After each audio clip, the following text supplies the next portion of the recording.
ये है 12th की बुक जो कि स्वतंत्र भारत में राजनीति है। इससे बहुत सारे क्वेश्चन पूछे जाते हैं पॉलिटिकल से रिलेटेड, पॉलिटी से रिलेटेड। और ये हमें बहुसंख्यक और अल्पसंख्यक समुदायों की इन जटिलताओं को दूर करने की भावना से काम करना चाहिए। बहुसंख्यक और अल्पसंख्यक दोनों ही समुदायों में तरह तरह के लोग शामिल हैं। अगर मुसलमान, पठान, पंजाबी, शिया, सुन्नी आदि में बटे हुए हैं तो हिंदू भी ब्राह्मण, वैष्णव, खत्री तथा बंगाली, मद्रासी आदि समुदायों में। पाकिस्तान में आप आज़ाद हैं। आप अपने मंदिर में जाने के लिए आज़ाद हैं। आप अपनी मंदिर में जाने या किसी भी अन्य पूजा स्थल पर जाने के लिए आज़ाद हैं।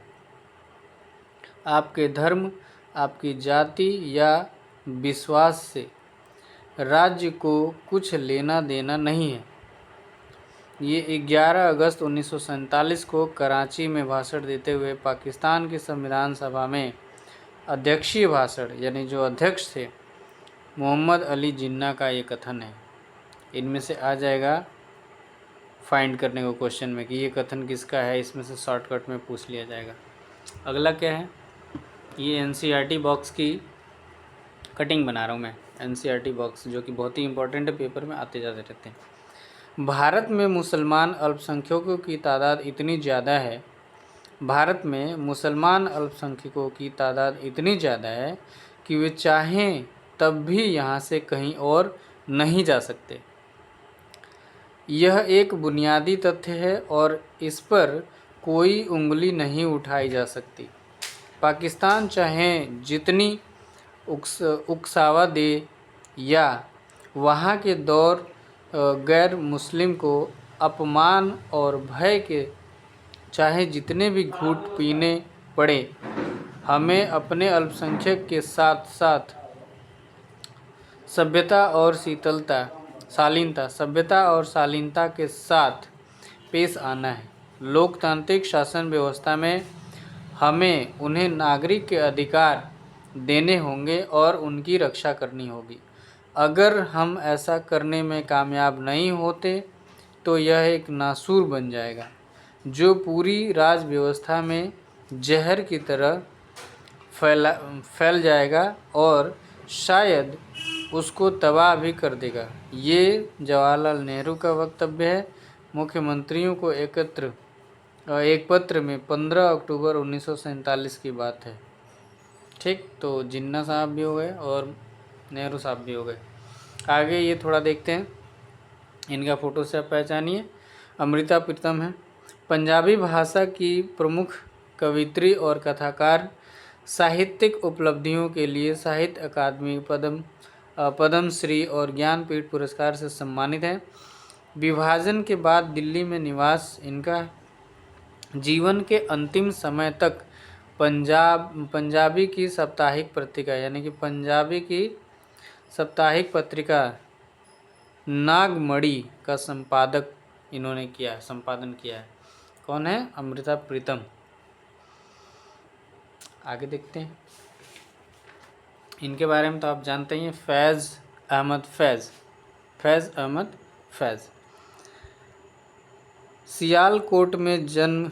फैज़ अहमद फैज़ का सियालकोट में जन्म हुआ था। विभाजन के बाद पाकिस्तान में ही रह गए। वामपंथी रुझान के कारण उनका पाकिस्तानी शासन तंत्र में हमेशा टकराव बना रहा।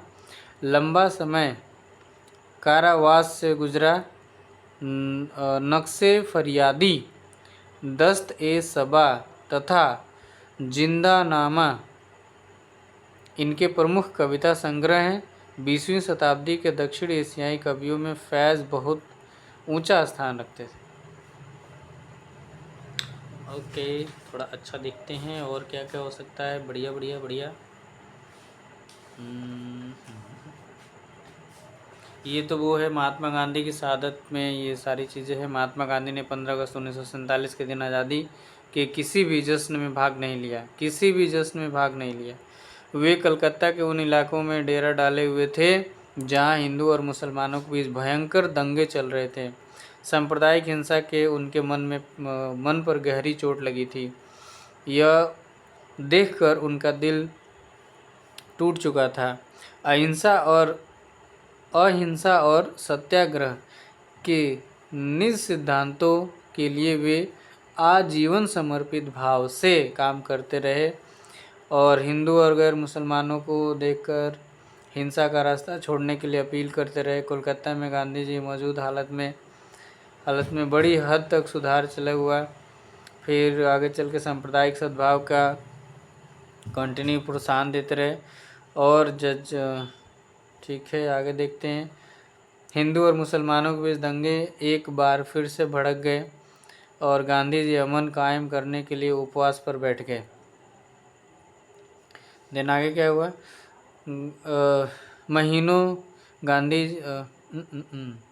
अगले महीने गांधी जी दिल्ली पहुँचे।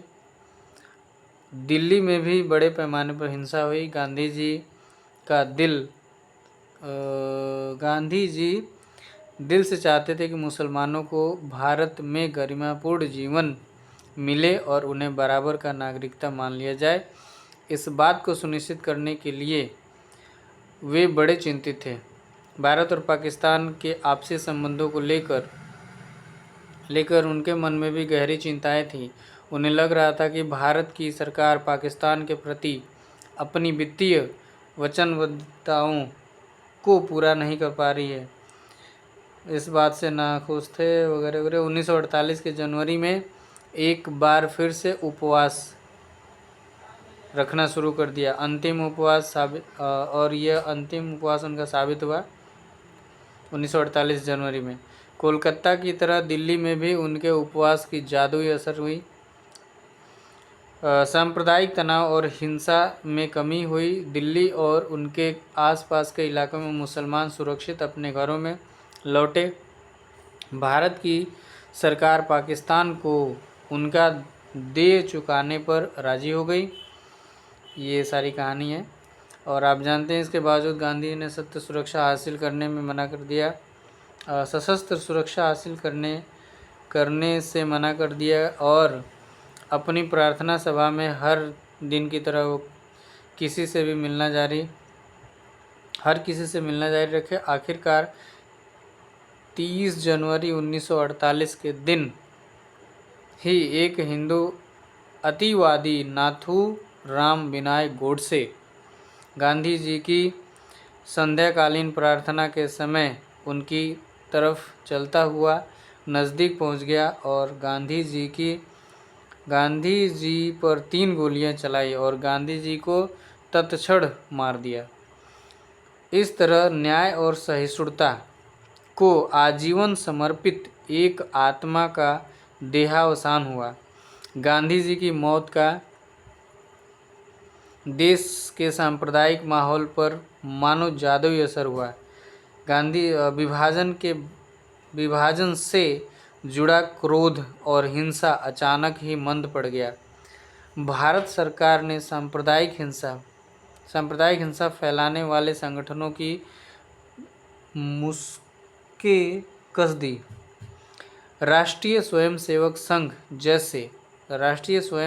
संघ जैसे संगठनों को कुछ दिनों तक प्रतिबंधित कर दिया गया। सांप्रदायिक राजनीति का जोर लोगों में घटने लगा। यानी सांप्रदायिक दंगा वगैरह फसाद वगैरह जो भी होता था वो धीरे धीरे डिक्रीज हो गया। ये हम लोग इसमें से किताब पढ़ रहे हैं स्वतंत्र भारत में राजनीति। इसके जो मेन पॉइंट्स है जो बॉक्सेस में एनसीईआरटी के बॉक्स में जहाँ से क्वेश्चंस आते हैं वो है। ये देखिए सरदार पटेल जी क्या कह रहे हैं। हम भारत के इतिहास के एक यादगार मुकाम पर खड़े हैं। साथ मिलकर चले तो देश को हम महानता की नई बुलंदियों तक पहुंचा सकते हैं। जबकि एकता के अभाव में हम अप्रत्याशित विपदाओं के घेरे में होंगे।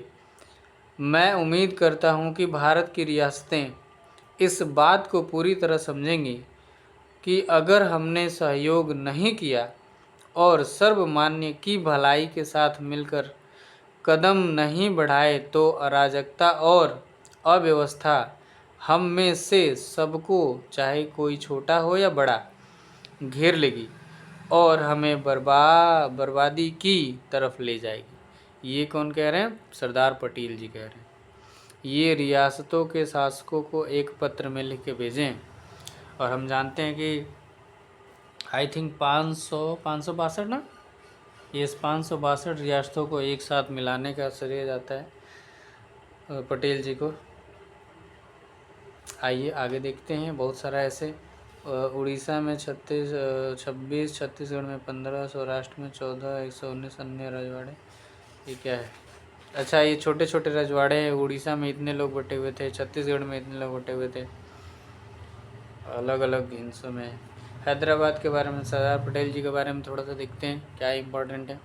सरदार पटेल वल्लभ भाई पटेल 1875 से 1950, 1950 में इनका डेथ हो गया था। और पहला चुनाव हुआ था 1952 में, यानी 51 और 52 में। तो जब ये थे ही नहीं तो इनका पीएम बनने का कोई चांस ही नहीं रहा। आज़ादी के आंदोलन के नेता है, कांग्रेस के नेता, महात्मा गांधी के अनुयायी, स्वतंत्र भारत के उप प्रधानमंत्री यानी कि बिफोर इलेक्शन, और प्रथम गृह मंत्री, देशी रियासतों को भारत संघ में मिलाने में महत्वपूर्ण भूमिका, मौलिक अधिकार, अल्पसंख्यक अधिकार और प्रांतीय संविधान आदि से संबंधित संविधान सभा की महत्वपूर्ण समितियों के सदस्य रहे और हेड भी रहे। आगे ये देखिए क्या है। महात्मा गांधी जी का कथन है, यदि प्रांतों का गठन भाषावार हुआ तो क्षेत्रीय भाषाओं का जोर बढ़ेगा। हिंदुस्तानी को सभी प्रांतों में शिक्षा का माध्यम बनाने का कोई अर्थ न रह जाएगा और अंग्रेजी को इस उद्देश्य के लिए इस्तेमाल करना तो और भी व्यर्थ है। क्या क्या पढ़ रहे हैं? महात्मा गांधी जी कह रहे हैं कि क्षेत्रीय भाषाओं को जोर बढ़ेगा। अगर हम प्रांतों को अलग अलग भाषावार तरीके से बांटते हैं तो हिंदुस्तान को भी सभी प्रांतों में शिक्षा के माध्यम बनाने का कोई अर्थ न रह जाएगा और अंग्रेजी को इस उद्देश्य के लिए इस्तेमाल करना तो और व्यर्थ है। यानी कि ये हिंदी को प्रमोट करते थे। गांधी जी तो जानते ही हैं खिलाफ हैं अंग्रेज़ों के। ये जनवरी 1948 में इनका कथन है। ओके, आगे देखते हैं थोड़ा सा। ये चैप्टर ख़त्म हो जाए फिर इसको बंद कर देंगे, वीडियो को अगले में देखेंगे। ये ख़त्म हो गया। एक और है पोट्टी श्री रामुलु। इनके बारे में तो आप लोग जानते ही हैं। क्या कह रहे हैं पोट्टी श्री रामुलु जी?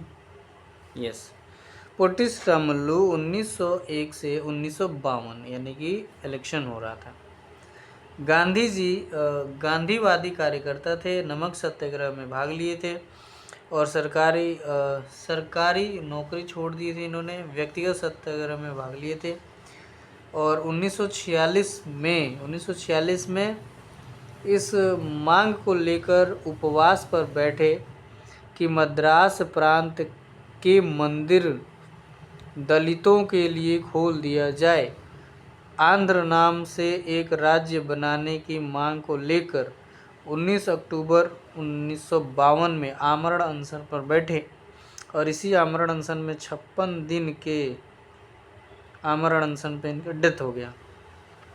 15 सितंबर 52 में अनशन के दौरान इनकी मृत्यु हो गई और इसी आनन फानन में आंध्र नामक